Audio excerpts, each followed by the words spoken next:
Going to the phone line, welcoming in Tom Murphy here on the Morning Rush. Tom, good morning.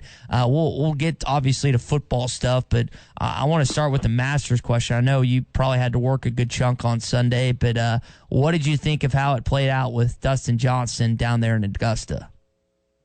Well, I had to look up the results when I got home. It was a long day for me yesterday. I went to bed at 1:30, woke up at 4:30, and had some adventures flying home, and I think it was over. I mean, I looked for it when I got home, and I didn't see it. So I don't know. I enjoy it, but I do not sit there and watch the whole round. But Dustin Johnson is on top of his game. You know what? I don't think anybody was going to catch him yesterday. Yeah, it's kind of like the Open Championship. It was over by about 2:00, about 20 till 2. The action was complete at Augusta. I know as a Georgia guy, you enjoy that event. So let's move to the football game that you were at down in Gainesville. To me, that sometimes these games are hard to analyze and hard to figure out, and it's tough to figure out why the outcome was what it was. To me, this one's you can't overanalyze it. It's pretty simple. Arkansas wasn't able to get pressure on Kyle Trask, and Florida was just too good offensively and outmatched Arkansas's defense. Is it that simple? Because to me, Arkansas had enough offense, just didn't have enough defense. Yeah, I think so. I think Grant Morgan summed it up pretty good in his opening comments on his video chat after the game that, hey, right now they're better than us. They were at home. They've got a lot of things going for them. They just had come off the win over Georgia and looked like they were still very focused. And if not for that 4th-and-1 stop Arkansas had, Florida would have scored, I guess, on every possession in the first half. And they just had answers. And it starts with having a huge veteran offensive line that was able to repel regular 4-man rushes and 3-man rushes. And honestly, when Arkansas was in 3-man, Florida looked over the sideline and they ran the ball most of the time. And they were moving it down the field. They didn't have a ton of big plays with the run game, but they moved it consistently. So Barry Odom tried everything. And what I liked about this, y'all, is, okay, Florida was the better team. But Arkansas drew within 21-14 on the Traylon Smith run. And they just kept battling. And they got a late interception by Catalon, and they didn't just, run out the clock. Basically, they ran their offense, and K.J. Jefferson scored a late touchdown, and they just never stopped. And I think Arkansas fans truly appreciate the way they play the whole game. And I think the players, it just speaks to the buy-in and why Sam Pittman tweaked after the game. I love this team because they believe. And so, Florida's a better program right now, but Arkansas, made them work for it, made them earn all the yardage they got. And the outcome, as a old high school legendary coach, Chick Childress, used to say in Ruston, 9-5 was the outcome. 9 touchdowns to 5. Talking with Tom Murphy here on with the Arkansas Democrat-Gazette and Whole Hog Sports.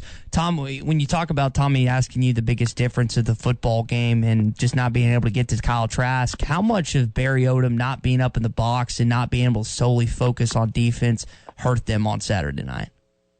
Yeah, I don't know if you can quantify it, Ty. I mean, I think it made a difference, but they were trying everything, and so I really don't think you can apply and say, oh, well, if he had been in the box, they would have made quicker adjustments or would have tried this or that differently.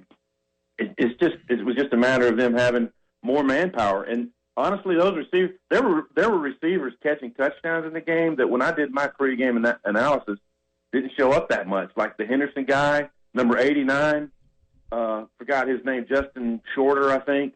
He caught a touchdown, and he's down in the depth chart for him. So Florida's got great depth, and those receivers have speed. And because when they were in their zone, because they couldn't get to Trask or knock him off point, the receivers had time to get to the open spaces, and Trask is veteran enough to see what was developing, see that they were in zone, and knowing where his guy was going.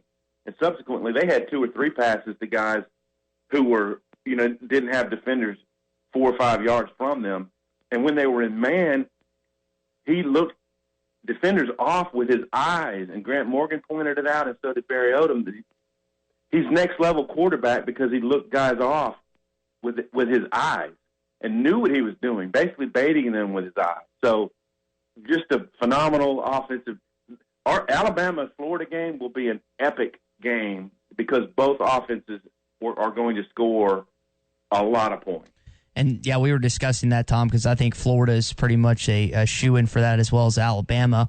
And I wonder, is that the game? Because when it comes to the Heisman conversation, it's Mac Jones, it's Trevor Lawrence, it's Justin Fields. I know some people have talked about the BYU quarterback, but, I mean, Kyle Trask maybe had his best performance to date against the Razorbacks on Saturday night. I mean, is that his Heisman opportunity laying it on the line against Alabama in the SEC championship game?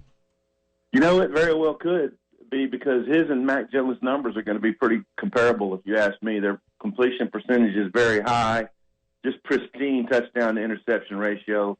The defense that's able to cause the other more pause will have a better chance. And, of course, you'd look to Alabama on that one because, you know, they just have, you know, an expert at scheming things up. Mm-hmm. So that very well could be, but, you know, I guess we're getting ahead of ourselves. I tell you, though, in the Heisman race, though, how many games Justin Fields plays at Ohio State will factor in. Yep. Trevor Lawrence's 2-game absence is going to factor in. There's some weird stuff, and there could be a running back like Etienne or somebody who has a big season that can compete with these quarterbacks, but still some miles to go on that one. Guess we'll learn later on today a little more about the health of this team. We saw Devion Warren go out. Felipe Franks went out, came back, didn't really miss any time with the left hand that got dinged up on a helmet. What do we know? What else should go on that list of players that are banged up at this point going into this LSU game? Yeah, Blake Kern on that tackle on that 3rd and 3 that he really almost got the ball to the line to make, and that was probably Arkansas's last chance that if they had sustained that drive and scored, you know, might have had a prayer, but it looked like he got injured a little bit on that too.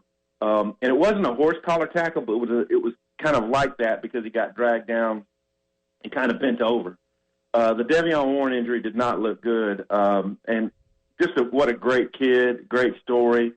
Sam Pittman has already said he wants him back, talked about wanting Ty Clary back, and there's a number of other seniors who they will actively try to get to come back for another year because it's available to them to give you a more veteran presence. But I hope that I don't see Devion Warren as being able to come back this week, depending on how bad it's the left knee, left ankle is. But he didn't go off the field. He looked pretty tough going off the field. And with Franks? And on Felipe, y'all, I mean, that hurt him. But, you know, you can bandage that thing up or what have you, and it's his left hand. And I know it could impact you taking snaps, but that's not going to knock him off the field. Yeah, it was pointed out that the biggest impact was his ability to use the clap for the cadence. And, you know, if that injury persists, maybe they have to change the way they call the count or the snap if the clap is not going to be as effective for your wideouts and everyone to hear it. That's one thing you don't really think about, but wearing the glove that he had to put on to protect the hand on the off-throwing hand, the left hand, muffled that, I guess, a bit. Yeah, that is something to consider, certainly. And then, of course, maybe your next home game, the sound of it might not be needed that much. But, yeah, you're right. It does play a small role in how he signals get the ball. Well, you know, the cadence is kind of a big deal because you practiced it and everyone's so used to that that's a big thing to be changing, I guess, at this point in the year. Yeah, and you have to smack them together pretty good, as you see a lot of quarterbacks now do, to get the snap. Yeah. Tom, one last question before we let you go. Tommy and I were discussing this a little earlier. Arkansas favored for the first time in an SEC game since Vanderbilt in 2018. They opened as 3-point favorites via Circa Sports. When you heard that line come out and when you saw it, what were your initial thoughts about Arkansas being favored against LSU? Well, basically, they've earned it through their play. What they put on tape, how analysts feel about them, the way they adjust, the way the players have bought into the schemes, they've earned that. But there's a psychological component that comes along with it now. You're the hunted. And I'm sure Sam Pittman is going to address his team like, hey, we've done some things, and now people expect us to beat LSU. How are we going to handle this? And LSU can use it as well. Look at this. We're the defending champion. Yeah, we struggle some, but we're going to go into this game as an underdog. Are we a worse team than them? And so there's a lot of things that play with it, but the number has gone down since the opening line. So the bettors, right now are believing in what LSU can do. I'll tell you what, they have gone through at least 2 COVID waves that we know of. The Miles Brennan situation at quarterback hasn't gone well for them. Their defense got pillaged by Mississippi State, and since then everyone's held Mississippi State down pretty good. This has been about the weirdest year you could imagine for LSU. Don't know how many players are going to be available. I mean, the game is actually maybe in question as to whether they can field enough players for this coming Saturday. So there is so many bizarre elements that in a normal year wouldn't come into play at all. And now, I mean, TJ Finley, I've got to think Barry Odom can scheme up something to confuse TJ Finley. And the losses LSU's had, just unbelievable, like 4 tries from the 1-yard line at Missouri, couldn't get in, and they lose that game. Mm-hmm. It has been a bizarre year for the defending champions. Hey, one more before you go. Now that we look back on it, what do you think the total sum effect, what's the bottom line of Sam Pittman being away from his team, not being there Saturday, not being there in person for all the coaches' meetings and preparation, and missing perhaps half a week this week? What do you think the real effect of that has been and will be this week? Yeah, again, it's a little bit hard to measure, but Grant Morgan did say it. We missed him. And again, it takes Barry Odom down from his spot where he had been in his comfort zone up in the box.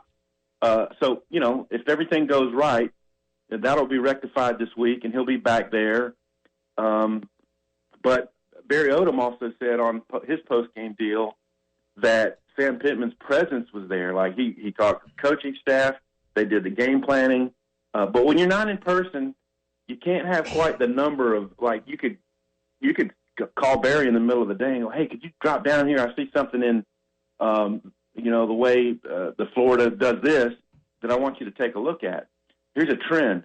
And so, you might not have that type of access. But I would think that they're going to have the game plan in by the time Sam Pittman gets back on Wednesday, and then they can just rep it and fine-tune it. And hopefully we're covering a game on Saturday. Tom, we appreciate it as always, man. We'll preview the LSU Tigers come Thursday. Sounds great, y'all. Have a good one. Oh, Tom had a late night, man. Jeez. Yeah, traveling, anytime you go through an airport these days, it cannot be easy.